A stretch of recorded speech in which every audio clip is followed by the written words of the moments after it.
नमस्कार, बहुत स्वागत है आपका। आप देख रहे हैं टीवी 100। आपके साथ मैं हूं रिया तोमर। शुरुआत करते हैं हमारी खास बहस का। उत्तर प्रदेश 2027 की चुनावी जंग की आहट तेज हो चुकी है और इस बार सबसे बड़ा सियासी केंद्र बनता दिख रहा है दलित वोट बैंक। चुनाव अभी दूर है, लेकिन बीजेपी, समाजवादी पार्टी और बसपा ने अपने अपने समीकरण साधने शुरू कर दिए हैं। मुख्यमंत्री योगी आदित्यनाथ के भदोही का नाम बदलकर संत रविदास नगर करने के फैसले को बीजेपी सम्मान और सामाजिक समरसता से जोड़ रही है, जबकि विपक्ष इसे दलित वोटों को साधने की रणनीति बता रहा है। यूपी की राजनीति में दलित मतदाता हमेशा निर्णायक रहे हैं। कभी बसपा का मजबूत आधार रहा ये वोट बैंक अब नए राजनीतिक समीकरणों के बीच बढ़ता नजर आ रहा है। सपा पीडीए फॉर्मूले के जरिए पकड़ मजबूत करने में जुटी है, तो बसपा अपनी वापसी की कोशिश में है। सवाल बड़ा है, क्या 2027 की सत्ता की चाबी दलित वोट तय करेंगे? क्या संत रविदास से पीडीए तक की सियासत यूपी का भविष्य बदलेगी? अब जातीय समीकरण और विकास के मुद्दे आमने सामने दिखाई दे रहे हैं। मुख्यमंत्री योगी आदित्यनाथ ने भदोही का नाम बदलकर संत रविदास नगर करने का फैसला किया है। बीजेपी इसे संत रविदास के सम्मान और सामाजिक समरसता का कदम बताती है, जबकि विपक्ष इसे दलित वोट बैंक साधने की चुनावी रणनीति करार दे रहा है। वही समाजवादी पार्टी अपने पीडीए यानी पिछड़ा, दलित और अल्पसंख्यक फॉर्मूले को और मजबूत करने में जुटी है। लेकिन बीजेपी का दावा है कि चुनाव सिर्फ जातीय गणित से नहीं, बल्कि योगी सरकार के कामकाज के आधार पर भी लड़ा जाएगा। कानून व्यवस्था, माफिया पर कार्रवाई, एक्सप्रेसवे, बिजली, निवेश और महिला सुरक्षा जैसे मुद्दों को पार्टी अपनी ताकत बता रही है। उत्तर प्रदेश 2027 की सियासी जंग अब कई मोर्चों पर लड़ी जाने लगी है। एक तरफ बीजेपी संत रविदास सांस्कृतिक पहचान और हिंदुत्व के मुद्दों को सहारे अपने पारंपरिक वोट बैंक को मजबूत करने में जुटी है, तो दूसरी तरफ समाजवादी पार्टी पीडीए यानी पिछड़ा, दलित और अल्पसंख्यक समीकरण को नई धार देने की कोशिश कर रही है। लेकिन अखिलेश यादव की रणनीति सिर्फ सामाजिक समीकरणों तक सीमित नहीं दिखाई दे रही। राम मंदिर से जुड़े चढ़ावे के आरोपों का मुद्दा भी सियासी बहस का हिस्सा बनाया जा रहा है। उत्तर प्रदेश की सड़कों से लेकर दिल्ली के जंतर मंतर और संसद तक इस मुद्दे को उठाया जा रहा है। उत्तर प्रदेश के राजनीति में दलित वोट बैंक हमेशा से निर्णायक भूमिका निभाता रहा है। कभी बहुजन समाज पार्टी का मजबूत आधार रहा ये वोट बैंक पिछले कुछ चुनावों में नए राजनीतिक समीकरणों के चलते बढ़ता नजर आया। अब 2027 के चुनाव से पहले एक बार फिर सभी प्रमुख दल दलित मतदाताओं को साधने की कोशिश में जुट गए हैं। मुख्यमंत्री योगी आदित्यनाथ के भदोही जिले का नाम बदलकर संत रविदास नगर करने के फैसले को बीजेपी सामाजिक सम्मान और संत रविदास की विरासत से जोड़ रही है। वहीं विपक्ष इसे दलित वोट बैंक को साधने की चुनावी रणनीति बता रहा है। उधर समाजवादी पार्टी अपने पीडीए यानी पिछड़ा, दलित और अल्पसंख्यक फॉर्मूले को 2027 की सबसे बड़ी रणनीति मानकर आगे बढ़ रही है। अखिलेश यादव लगातार सामाजिक न्याय और जनहित के मुद्दों को लेकर सरकार को घेरने की कोशिश कर रहे हैं। सपा की कोशिश है कि दलित और पिछड़े वर्ग के बीच अपनी पकड़ को और मजबूत किया जाए। वहीं पार्टी राम मंदिर चढ़ावे से जुड़े आरोपों जैसे मुद्दों को भी राजनीतिक बहस का हिस्सा बना रही है। लेकिन बीजेपी का दावा है कि चुनाव सिर्फ जातीय समीकरणों से नहीं, बल्कि विकास और कानून व्यवस्था के मुद्दों पर भी लड़ा जाएगा। बीजेपी योगी सरकार के कार्यकाल में माफिया पर कार्रवाई, बेहतर सड़क नेटवर्क, बिजली व्यवस्था और महिला सुरक्षा जैसे मुद्दों को जनता के बीच लेकर जा रही है। वहीं कभी यूपी की सत्ता की प्रमुख दावेदार रही बहुजन समाज पार्टी एक बार फिर सक्रिय होती दिखाई दे रही है।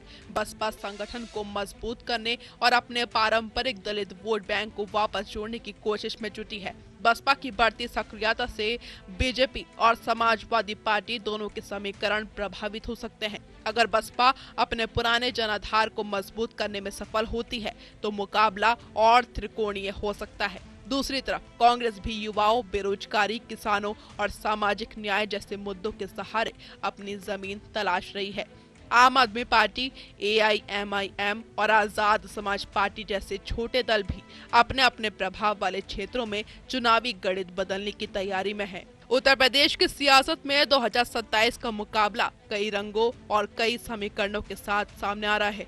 दलित वोट बैंक, विकास का मुद्दा, हिंदुत्व, पीडीए और नए राजनीतिक गठजोड़, ये सभी चुनावी नतीजों की दिशा तय कर सकते हैं। अब देखना होगा कि यूपी की जनता किसके दावे पर भरोसा जताती है।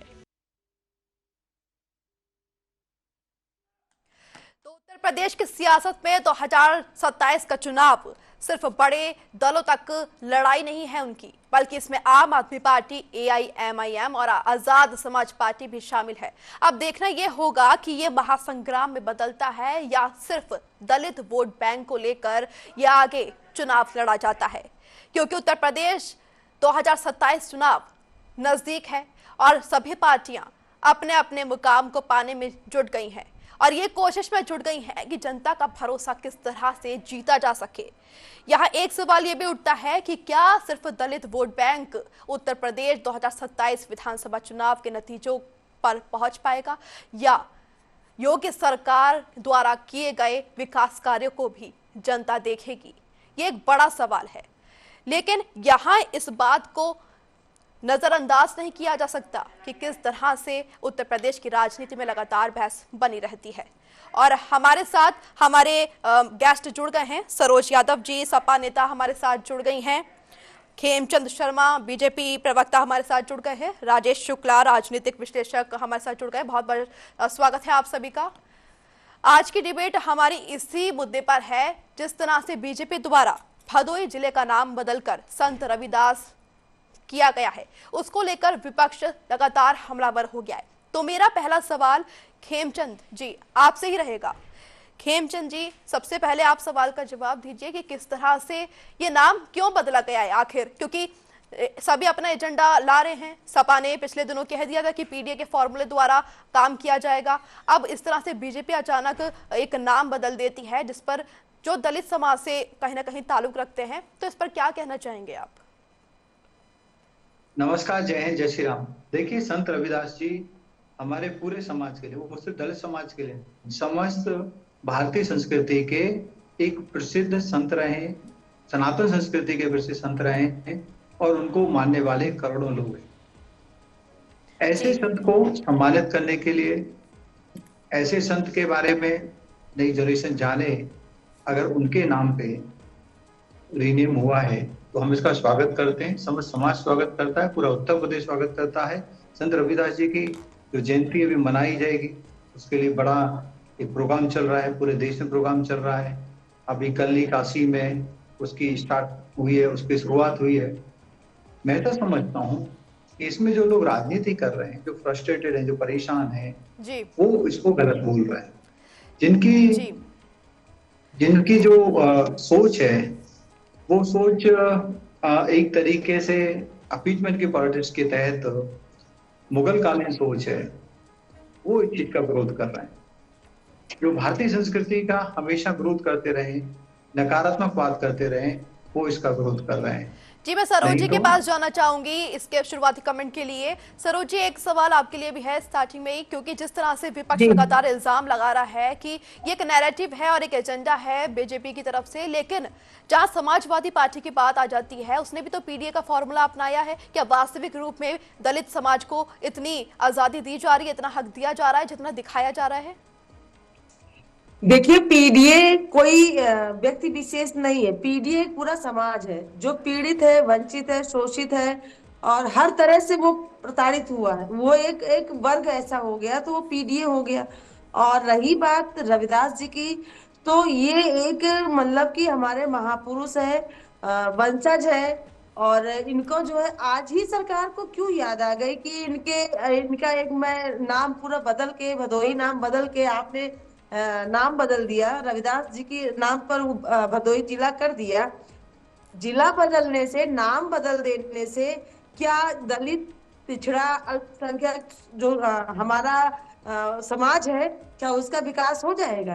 क्या उसका सम्मान हो जाएगा? अगर आपको सम्मान देना ही है और उनको आगे बढ़ाना है तो उनके हित की बात करिए, आप उनके रोजगार की बात करिए, आप उनकी शिक्षा की बात करिए, आप उनकी व्यवस्था की बात करिए, तो समझ में आता है कि आप दलितों के बारे में सोच रहे हैं।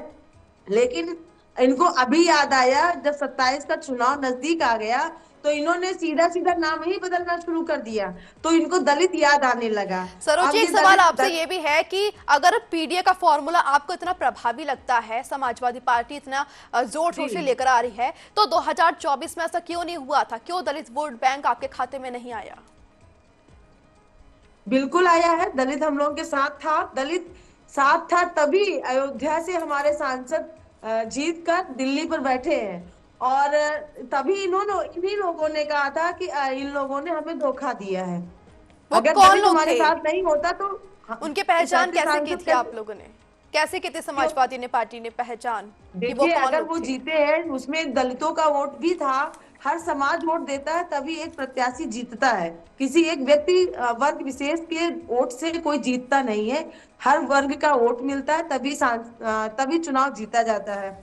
तो उसमें दलित का वोट भी था और हमारे साथ दलित है, क्योंकि हम लोग बात उनके हक और अधिकार की बात होती है। यहाँ तो जब अभी चुनाव की बरसात आई है तो ये जुमले चल रहे हैं, जहां ये खत्म हो जाएगा वहां ये सब खत्म हो जाएगा। सम्मान तो ठीक है, बहुत अभी दूर मैं की बात राजेश है। शुक्ला जी से एक सवाल कर लेती हूँ। राजेश शुक्ला जी राजनीतिक विश्लेषक हमारे साथ जुड़े हुए हैं। सर, सबसे पहला सवाल आपसे यही है कि अगर आज चुनाव हो जाता है तो दलित वोट बैंक किस तरफ अपना रुख अपनाएगा और किस कारण से? क्योंकि यहाँ घमासान बहुत चल रही है हर पार्टी के अंदर।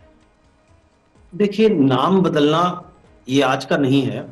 जी राजनीति के स्वार्थवश हर राजनीतिक दल कुछ ना कुछ करता है।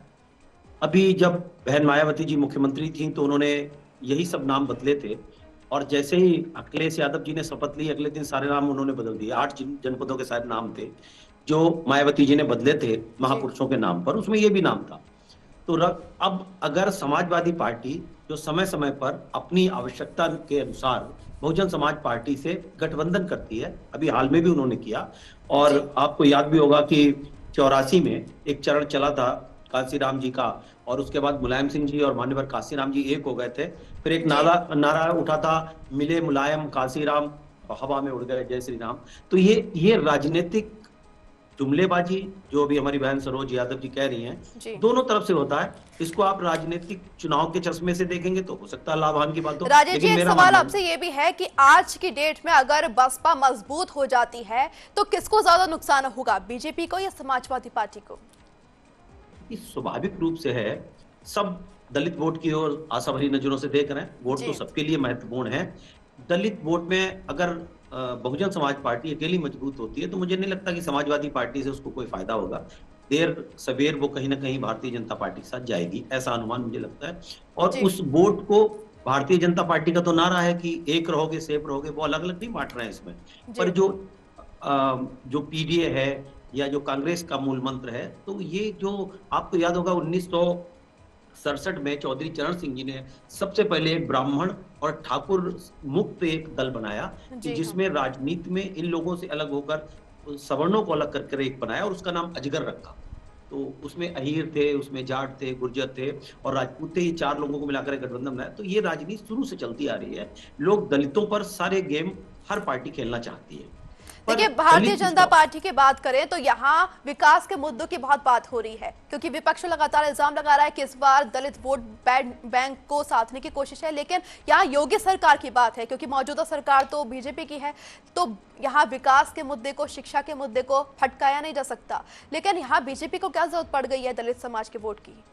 नहीं, बीजेपी जो आपने एक कहावत सुनी होगी कि दूध का जो जला होता है वो छाछ भी फूंक फूंक के पीता है। तो जो लोकसभा चुनाव में हुआ उसमें भागवत जी का एक बयान आ गया था, आपको याद होगा। तो दलितों के अंदर एक मैसेज चला गया या डाला गया कि भाजपा आरक्षण खत्म करना चाहती है। इसको लेकर जो सीटों का नुकसान हुआ भारतीय जनता पार्टी को उत्तर प्रदेश में, ये विपक्ष का कोई बहुत बड़ा योगदान नहीं था। उन्होंने कोई ऐसा काम नहीं किया था कि एकदम जो दलित वोट या उधर बैकवर्ड चला गया, केवल एक समाचार पर चला गया।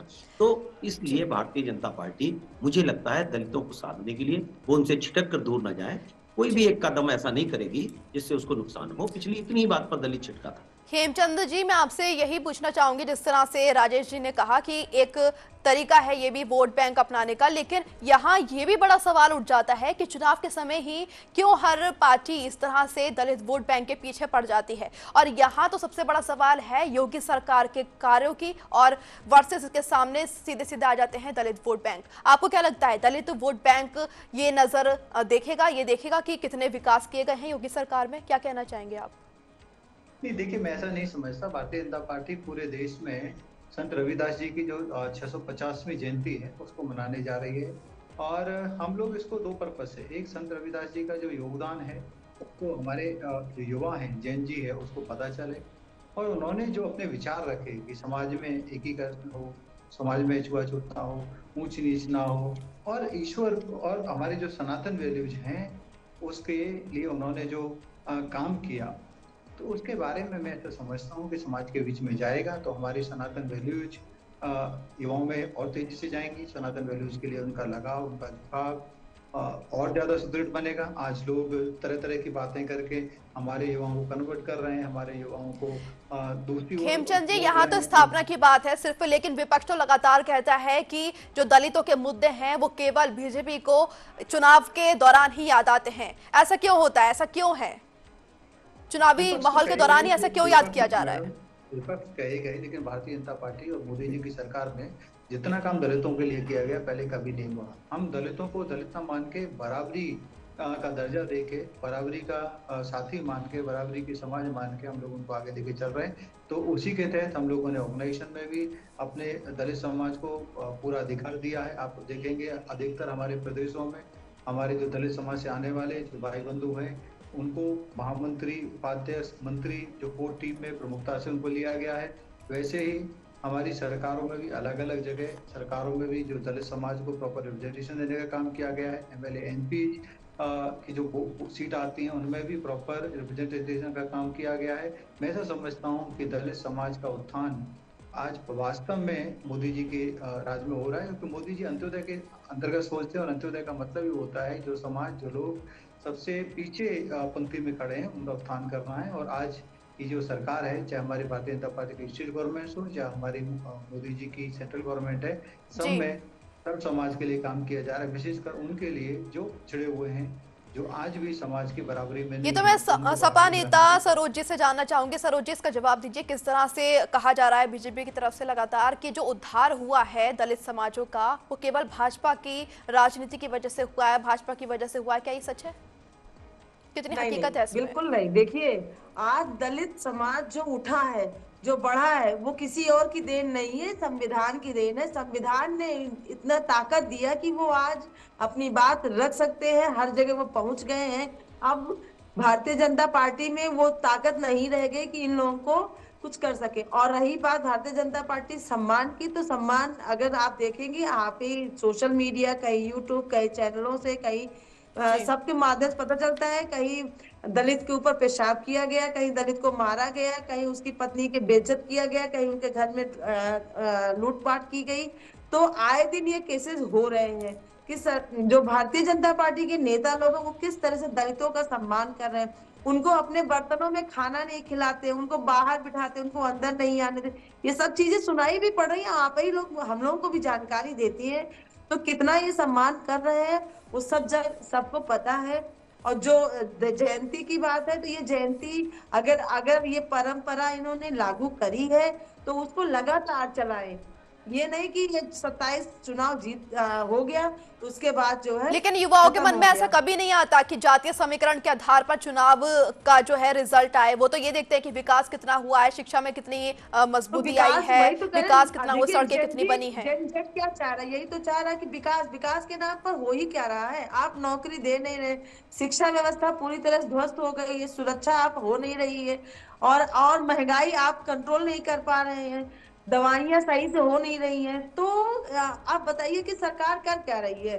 लेकिन सरकार समाजवादी केवल पार्टी और ने भी तो केवल अब यही मंदिर समीकरण मस्जिद। अपनाया है, यही रुख अपनाया है कि पीडीए का फॉर्मूला उन्होंने लिया है। आपने भी तो समाजवादी पार्टी की तरफ से भी तो ऐसा कोई मुद्दा नहीं उठाया गया विकास से जुड़ा हुआ, शिक्षा से जुड़ा हुआ देखिए, आपकी हम तरफ लोग से। अभी मैं सरकार में खेमचंद नहीं जी है से जो जानना चाहूंगी, खेमचंद जी क्या कहना चाहेंगे, किस तरह से विकास की धज्जियां उड़ाई गई हैं, छात्रों का विश्वास नहीं जीता गया है, सबसे युवाओं का पहले तो भरोसा नहीं है। जो हमारी बहन कह रही है कि संविधान, हाँ संविधान ने दिया, संविधान को इम्प्लीमेंट कौन कर रहा है? वर्तमान सरकार कर रही है, फ्रीली कर रही है। इसीलिए आज हमारे दलित भाई बहनों को बराबरी का अधिकार मिल रहा है। और संविधान को खत्म करना चाह रहे थे, लेकिन उनकी मंशा जी, पूरी नहीं मैंने हुई। आपको बीच में डिस्टर्ब नहीं किया। दूसरा, जिस बोलिए। तरीके से, please please let me complete, जिस तरीके से अभी संत रविदास जी का जो 650वीं जयंती है, उसको हम सेलिब्रेट, हम किसी गेन के लिए नहीं कर रहे हैं, हम समाज के बीच में सामंजस्य पैदा करने के लिए। और हमें भी याद रहना चाहिए कि संत रविदास जी को उस समय परेशानियां भी झेलनी पड़ी, लेकिन संत रविदास जी किसको अपना गुरु मानते थे? एक ब्राह्मण को गुरु मानते थे। और किससे उन्होंने शिक्षा ली, किससे उन्होंने अपने जो जीवन, क्योंकि वो भक्ति में रहते थे, तो वो रामानंदी संप्रदाय के जो एक बताते हैं भक्त हुआ करते थे, उनसे उन्होंने शिक्षा ली और उन्हीं के अनुसार उन्होंने अपने जीवन को किया। तो उन्होंने समस्याएं भी झेली, उनको साथ भी मिला। तो ऐसा नहीं कि पहले समाज में सब लोग ये होते थे कि भाई साथ ही नहीं दे रहे हैं, साथ ही नहीं बैठाएंगे, सब धुतकारते, नहीं, साथ देने वाले भी थे। वो अम्बेडकर जी के भी साथ हुआ, अम्बेडकर जी को साथ देने वाले ब्राह्मण थे, उनको जो सरनेम मिला वो भी ब्राह्मण का सरनेम है।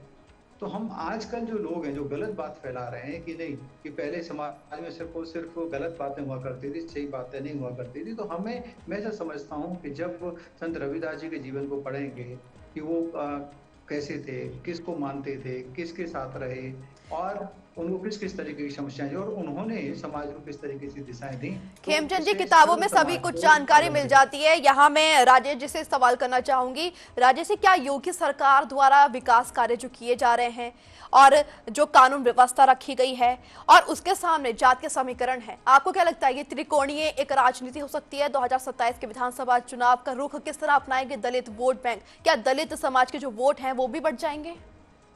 देखिए, आपने बहुत अच्छा प्रश्न किया। राजनीति हमेशा विकास कार्यों पर होनी चाहिए, कानून व्यवस्था पर होनी चाहिए, पर ये हमारे देश की विडंबना है कि जब चुनाव आते हैं तो ये जातिगत घूमने लगता है। अब हमारे जो महापुरुष हैं, अब रविदास जी के ऊपर राजनीति हो रही है।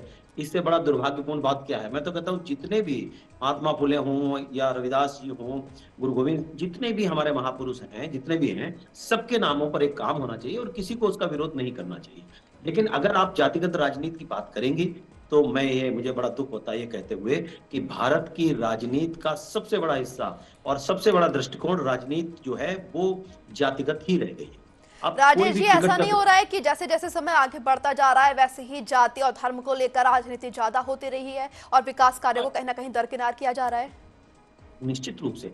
अभी जैसे सरोज यादव जी ने कहा, जो बैकवर्ड की बात है, SC ST की बात है, भारतीय जनता पार्टी ने राष्ट्रपति बना दिया, भारतीय जनता पार्टी के प्रधानमंत्री बैकवर्ड से उससे आ रहे हैं। तो सारी चीजें होने के बाद आज इस राजनीति को इतनी गहराई में पेट दिया गया कि अब कोई आरक्षण खत्म कर, बाबा साहब ने तो कुछ सालों के लिए आरक्षण की बात करी थी। आपने आज तक दलितों को, पिछड़ों को वहां तक लाकर क्यों नहीं खड़ा कर पाया कि आज भी हमको जातियों पर, आरक्षण पर, रिजर्वेशन पर बात करनी पड़ रही है? ये कहीं ना कहीं फेलियर है भारत का और कानून का।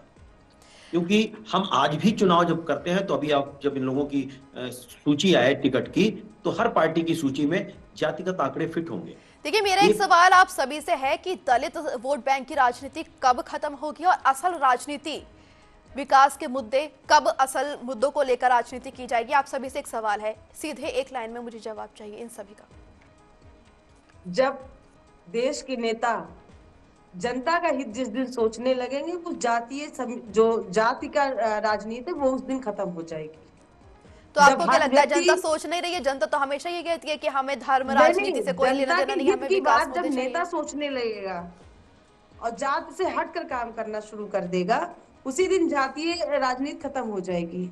लेकिन यहाँ तो समाजवादी खुद पीडीए का फॉर्मूला लेकर आई है, आप ऐसे कैसे कह सकते हैं कि जातीय समाजवादी पार्टी किसी जात विशेष को लेकर नहीं चल रही है। समाजवादी पार्टी सर्व समाज की बात करती है।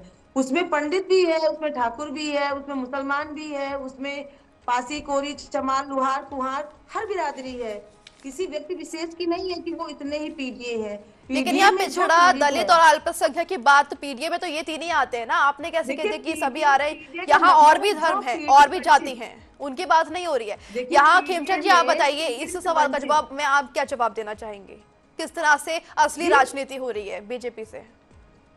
देखिए अब जो है पीडीए का मतलब ही पीड़ित और वंचित, सरोजी ये जो सवाल पीड़ित मैंने है खेमचंद कोई जी भी से कहा समाज था। में हो। खेमचंद जी से ये सवाल है कि जिस तरह से दलित वोट बैंक साधने की कोशिश हो रही है बीजेपी द्वारा भी, ये कहीं ना कहीं दिख भी रहा है, लेकिन असल राजनीति कब धरातल पर आएगी, कब युवाओं को देखा जाएगा, कब युवाओं की समस्याएं सुनाई जाएंगी, और कब जनता के सामने ये असल मुद्दे रखे जाएंगे जो शिक्षा से, बिजली से, पानी से जुड़े हुए हैं?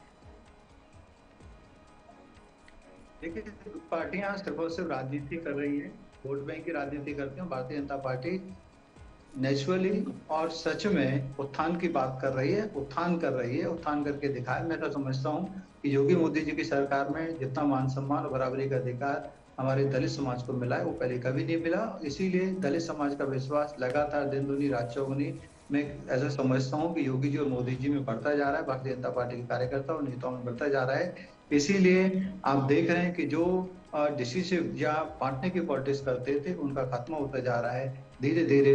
भारतीय जनता पार्टी जो राष्ट्रवाद की बात करती है, सर्व समाज की बात करती है, सनातन की बात करती है, और सनातन में जितने भी साधु संत हैं उन सभी को मान सम्मान देने की बात करती है। उसी के तहत महर्षि रविदास जी की 650वीं जयंती मनाई जाएगी पूरे देश में बड़े जोर शोर से, उसकी बात कर रही है। सम्मान तभी तो होगा इसका जब मतलब उनको है कि रोजगार दिया हम जाए। सबको साथ में लेके चल रहे हैं। हम रोजगार दे रहे हैं मैडम, रोजगार दे रहे हैं, पावर के स्टैंडर्ड। और लेकिन अभी लाखों आप युवा युवा सड़क पर हम क्यों समाज, उतर रहे हैं देश का खेमचंद जी? विकास तभी होगा समाज जब को हमारा मैडम नौजवान, हमारा सरोजी बच्चा शिक्षित होगा, रोजगार सरोजी होगा। मैडम, आप SC/ST समाज से नहीं आते, आपको तो आप न वो समझोगे भी नहीं। तो स्टैंड अप इंडिया या मुद्रा लोन, घर जो दिए पीएम आवास योजना के, वो सारे के सारे हमने महिलाओं को दिए या गरीबों को दिए, SC/ST समाज को दिए। जितनी भी योजनाएं हैं या फ्री में राशन की योजना है, उसके लाभार्थी भी हमारे SC/ST तो समाज के राशन क्यों ज्यादा दिया हैं। जा रहा है? रोजगार दीजिए, हर राशन से तरीके कुछ का नहीं होगा रोजगार भी दिया मिलता। है, 120 डेज की जो गारंटी है उसमें भी। तो हर तरीके की जो योजना है,